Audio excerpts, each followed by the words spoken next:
pondering this. I came back from the National Institute for Supply Chain Leaders Symposium in Whistler, and I observed something fascinating. Two completely different experiences happening at the same time. Some people were energized, new connections, excited about what they were going to take back to their workplace, and others saying they didn't learn anything. I don't think it was the content. I think it was the approach.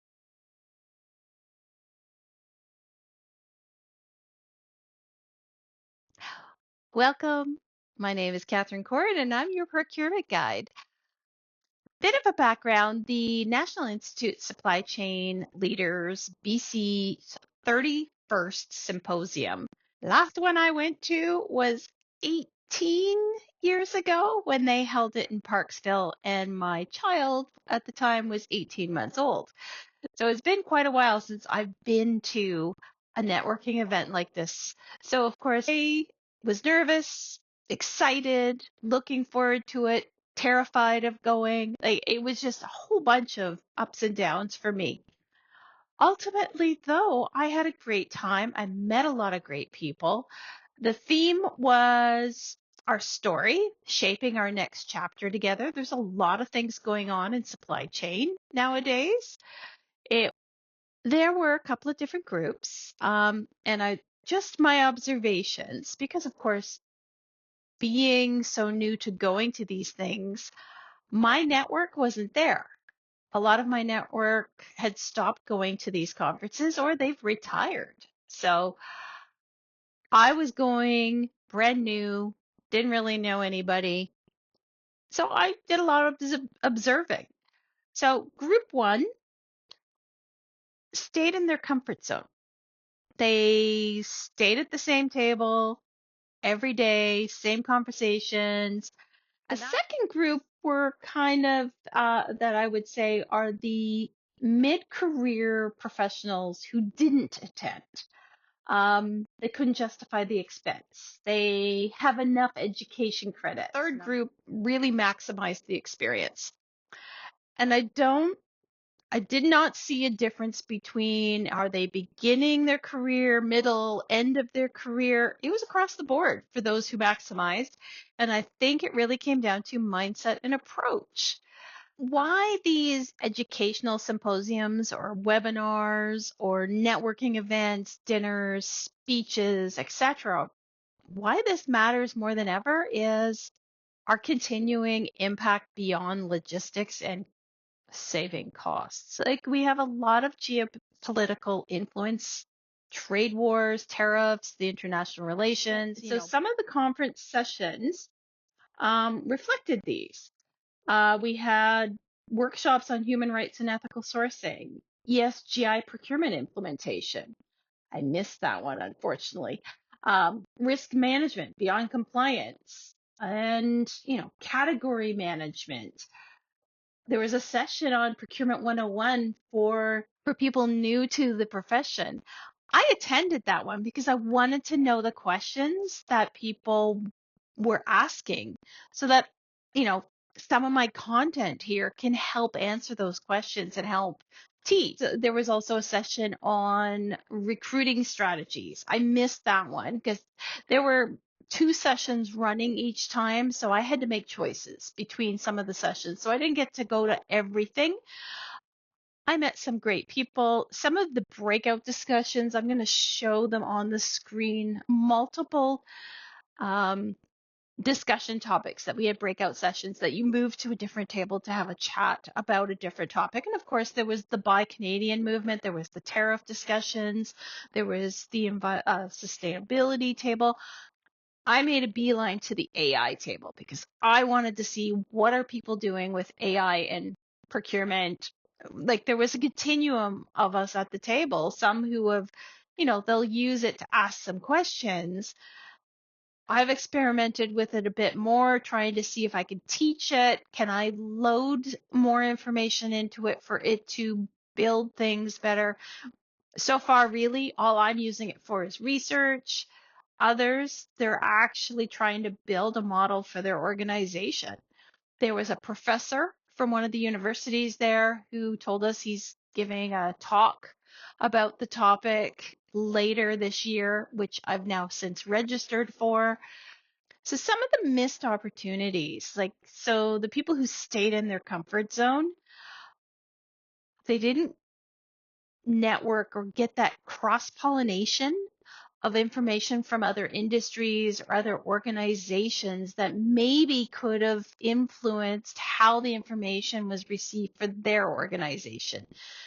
If you keep talking to the same people, you're going to keep getting the same answers.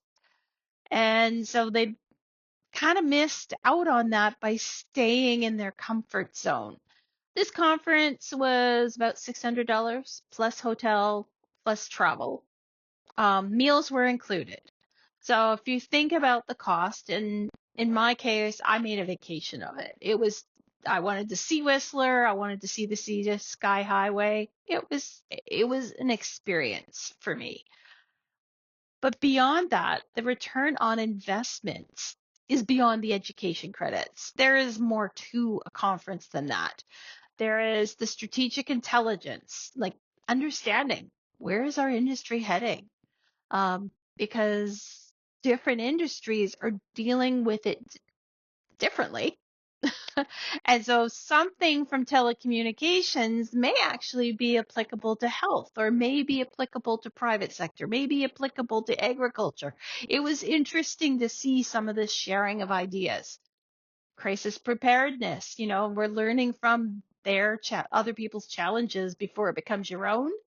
The session on, recruitment challenges. I lived that already. And when other people were telling me they're having similar issues, I told them some of the ideas I used to get over those hurdles. Innovations, just seeing some of the things. We had a vendor showcase on the Wednesday night, and it was interesting to talk to some of these suppliers about some of the things that they're doing and what's available. And it's like, oh, well, I obviously haven't been exposed to it because I haven't had to buy it. Networking, the relationships, really, because I wanted people that I could pick up the phone when I'm dealing with a problem going, how did you solve this? And there was a time where if I needed to buy something, I actually would search RFPs. I'd find somebody who was doing something similar to what I was doing, and I would pick up the phone and ask them, like, were there any lessons learned from your process that you could share that I could avoid? The procurement field is full of knowledge and information that 90% of people are willing to share. So I see a value to going to these conferences beyond, no matter what level of career you're in. But the approach that you need to take, you need to know what your goals are going to the conference. So beforehand, set up the learning objectives, research the attendees and speakers. I looked at the sessions and I pre-planned which sessions I wanted to go to and why. I'm sorry I missed two of them that sounded really good after the fact, but I'll know better for next time. It helps me for next time. When you're there, you want to get out of the comfort zone, mix up your seating. Don't sit in the same place every single time. Don't stay with the same people every time. Ask questions.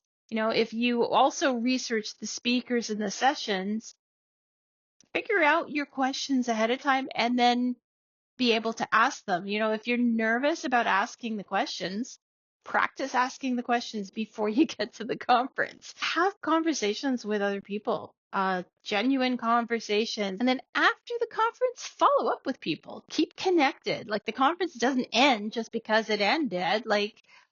I've been posting on LinkedIn about some of the things I learned. I've been looking at some of the people that attended and the speakers and looking at their content and reposting it and learning more and investigating more about some of the handouts that we received.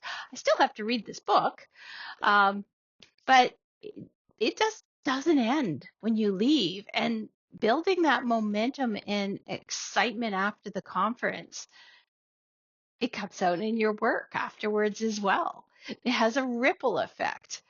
The collective knowledge and innovation acceleration for your industry. When we all get better, the entire industry elevates, and that affects everybody. So in closing, whether you're new to procurement, you're seasoned pro, whether you attend conferences or you've never been to one, remember that the industry is shaping how business responds to, global challenges. 2020, it was supply chain. Now we're dealing with trade wars, and tariffs. We can only do that shaping and responding effectively if we're learning from one another. Um, your story in supply chain gets richer every time you connect. So don't let somebody else write the story for you. Hope this was helpful. Thanks for watching. We'll see you next time.